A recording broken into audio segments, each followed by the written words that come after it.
चलो दोस्तों, आज फिर से आपके सामने राजस्थानी चित्र शैली से संबंधित 2-3 क्वेश्चन जो मोस्टली हैं वो लेके आए हैं, जो 12वीं क्लास के लिए बहुत इम्पोर्टेंट है, ड्राइंग के लिए सबसे ज्यादा इम्पोर्टेंट है। सबसे पहले एक क्वेश्चन है आपके राजस्थान चित्र शैली से कि बीकानेर शैली के अनूप सिंह के कला प्रेम का वर्णन कीजिए। बीकानेर जो शैली है उसमें राजा अनूप सिंह हुआ था, उसके कला प्रेम के बारे में बताना है आपको। तो अनूप सिंह ने पांडुलिपियों व चित्रों के संरक्षण हेतु एक पुस्तकालय का निर्माण करवाया था। अनूप सिंह ने क्या करवाया था? एक पुस्तकालय का निर्माण। किसके लिए? जो पांडुलिपियां थी और जो चित्र बनाए जाते थे उनका संरक्षण यानी उनके रख रखाव के लिए उन्होंने एक पुस्तकालय का निर्माण करवाया था।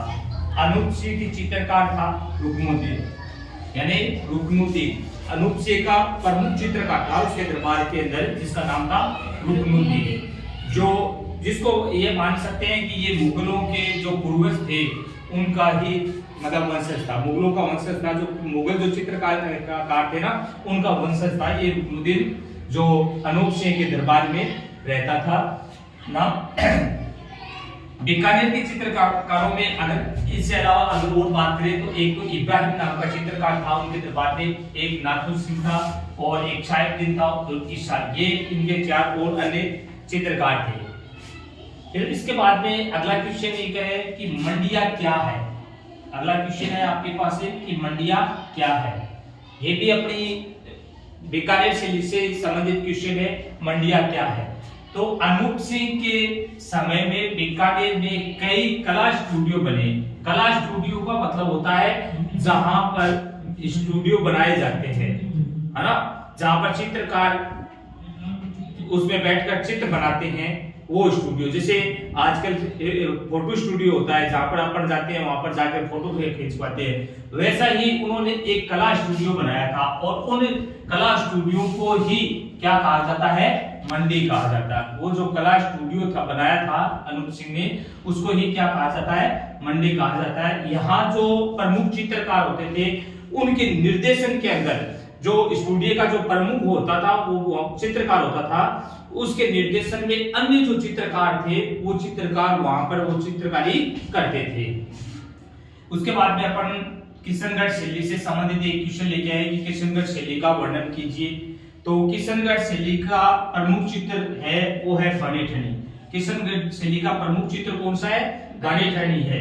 और इसका चित्रण राजा सावंत सिंह के समय हुआ था, यानी किशनगढ़ का जो राजा था सावंत सिंह, और सावंत सिंह के शासन काल के अंदर हुआ था। और सावंत सिंह के दरबार के अंदर जो चित्रकार था वो उस चित्रकार का नाम था निहाल चंद। उस चित्रकार का क्या नाम था? निहाल चंद। सावंत सिंह के दरबार के अंदर जो चित्रकार रहता था उसका नाम था निहाल चंद, और उस निहाल चंद ने ये बनेठनी का चित्र बनाया था।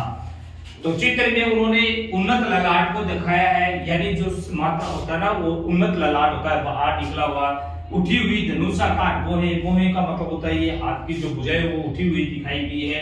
कमल के समान गुलाबी रंग के अध खुले नयन, यानी अध खुले कमल के समान के मतलब जो कमल का फूल जिसे अध खुला होता है उसी तरीके से आंखें हैं वो अध खुली रही हुई है, कमल गुलाबी रंग के अध खुले नयन, यानी उनका रंग भी क्या है? गुलाबी है। पतली और लंबी नाक को उन्होंने पतला और लंबा दिखाया है। पतले होठ, यानी होठों को उन्होंने एकदम पतले होठ दिखाए हैं। कई मोटे मोटे होते हैं लेकिन यहाँ पर इसमें पतले होठ दिखाए। इस शैली के सभी शैलियों, यानी ऐसा प्रतीत होता है कि इस जो किशनगढ़ शैली है इस शैली के अंदर सभी शैलियों का मिश्रण लगता है। फिर उसके बाद में एक क्वेश्चन अपन ने जयपुर से लिया है कि आदमकद के व्यक्ति चित्र कहाँ बने हैं। आदमकद के व्यक्ति चित्र कहाँ बने हैं?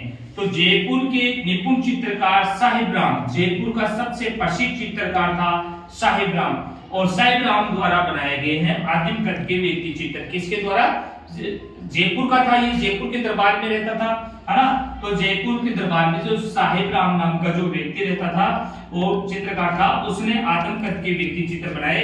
आदम कद के चित्रों का निर्माण ड्रेसिंग माध्यम से एक से अधिक चित्र प्रतियां बनाना, यानी एक से अधिक चित्र प्रतियां बनाने का मतलब हुआ कि अपन फोटोकॉपी निकालते हैं ना, वैसे एक से अधिक, तो एक ने चित्र बनाया, उनकी अलग अलग प्रतियां और भी बनाई। चित्रों में सोने व चांदी का प्रयोग किया गया, जो जयपुर शैली की निजी विशेषता है। ज्यादातर जयपुर शैली की ये विशेषता रही है कि जितने भी चित्र बनाए गए हैं उनमें सोने और चांदी का भी प्रयोग उन्होंने किया है।